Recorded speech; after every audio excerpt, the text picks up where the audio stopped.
Hello YouTube and fellow DC comic fans, I'm Keith One Shot, and this is the second video in my new comic recap series, and today we will continue where we started off the series with DC Rebirth Batman 21, The Button Part 1, and begin today with The Flash 21, The Button Part 2.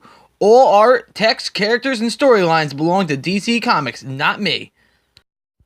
We start the issue off on top of a rooftop. It's cold and dark and there's a storm brewing. Lightning strikes all around us and there's an elderly man screaming to the sky, asking where the thunderbolt went, saying he didn't want any of this, pleading and screaming. It's the same old man that Wally West tried to use as a tether and told that he needs to find the Justice Society at the very beginning of DC Rebirth. 3 guards then grab the old man and ask how he got up here, and to tell the nurses to up his meds. He's got a lot of fight in him for an old man.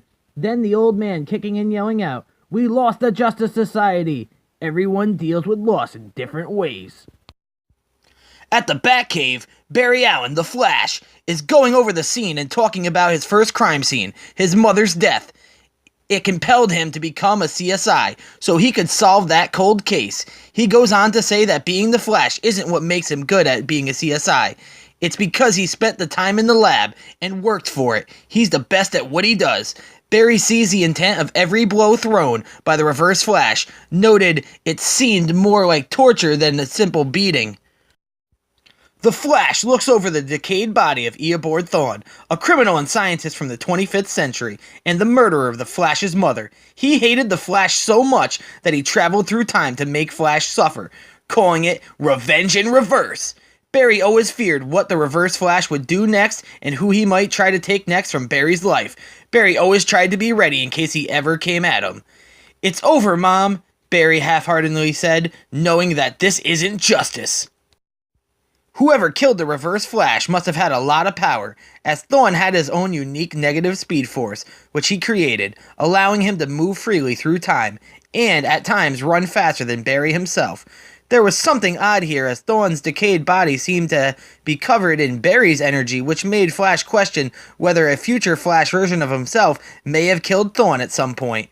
Barry rushes over to Alfred and asks if the Batcave's cameras might have caught the action, with Alfred telling him the cameras were damaged in the fight, meaning there's only one witness left, Bruce Wayne.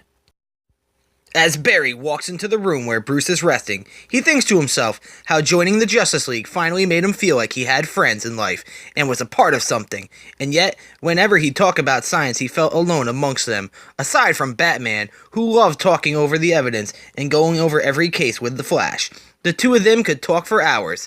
"Thawne said he saw God, huh?"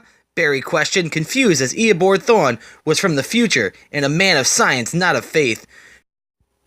Bruce then tells Barry that to Thawne, the brief moments before his death could have seemed like days for Thawne. He could have traveled across space and time before dying.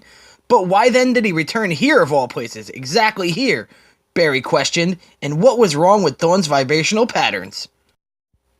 Barry and Bruce talk over the case, and then Barry asks what Bruce said he saw when Bruce first contacted the Flash about the button. "A ghost, Barry. It was my father, in a bat suit." How could Bruce have known it was him? Barry wonders, and Bruce tells him he'd know his father anywhere. His voice, his presence. He was a man who had a way about him, Bruce says. Barry knows this is Thomas Wayne Batman from the Flashpoint timeline that he created while trying to save his mother. But how could that be? "I watched that world be destroyed," Barry says. Bruce tells Barry this isn't all his fault. Someone has been messing with their timeline long before the Flashpoint. They both wonder why Reverse Flash was drawn to the button, and Barry talks about visions he has seen since Wally first returned, and this all began. He mentions seeing visions of Thawne, and then another vision of the Helmet of Mercury, saying it gives him a calming feeling, but he doesn't know why. Bruce starts to question if Barry is hiding something from him, and Barry runs out of the room saying he'll update Bruce later, thinking to himself if Bruce wasn't Batman, he'd make one hell of an interrogator. The Flash goes to the Justice League's watchtower and thinks to himself he also didn't tell Bruce that Thawne's body was testing high in the same amount of unknown radiation found on the button. but much more than what the button itself could have given off. Flash goes to the Hall of Lost and Found. Well, that's what Hal Jordan calls it, at least. It's a place where the Justice League stores its rare artifacts and gadgets they recover on their missions, as Flash is here looking for something.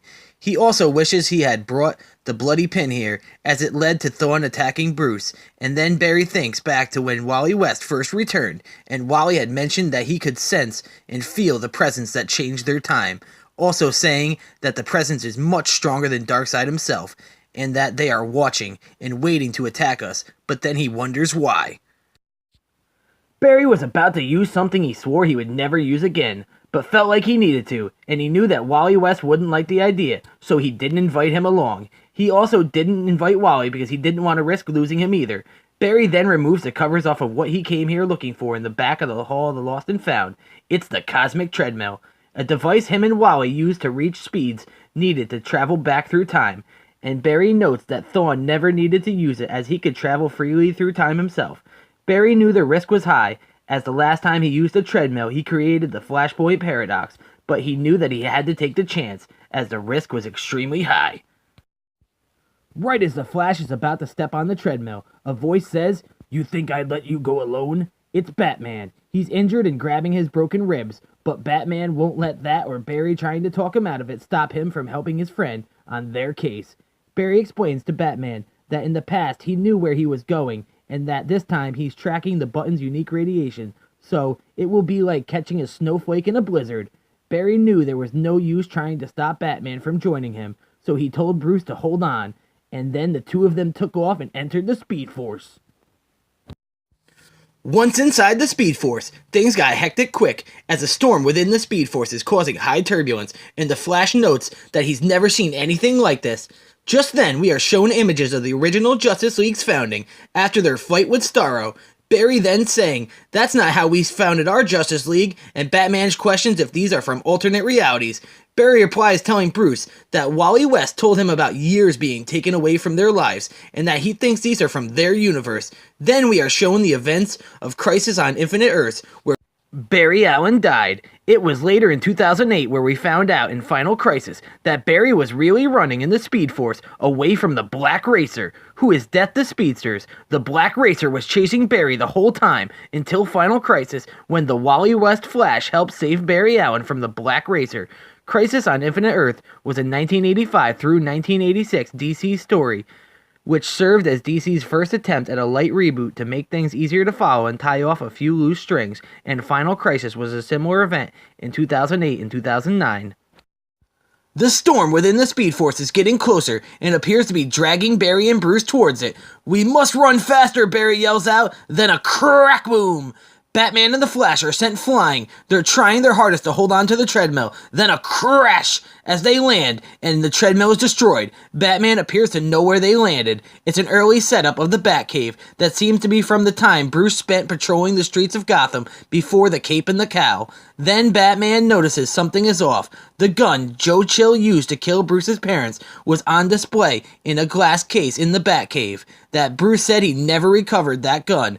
Then Bruce sees a reflection of Batman in the glass, and then we see Thomas Wayne Batman take off his cowl and tell Bruce he did this all because of him.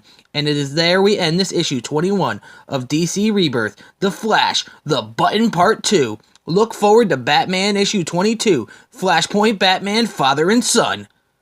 Comic script by Joshua Williamson. Art by Howard Porter. Letters by Steve Wands. Cover by Jason Fabic and Brad Anderson. Hi-Fi variant cover by Howard Porter. International cover by Mikhail Janin. Associate editor, Amundo Torturio. Editor, Brian Cunningham. Comic published by DC Comics. All rights, story, art is owned by DC Comics, not me. This has been part 2 of The Button. I am your host, Keith One Shot. Take care, have a great day, support your local comic shop, and if you enjoyed this, go out and pick up a comic, support DC Comics, and have a great day. Goodbye!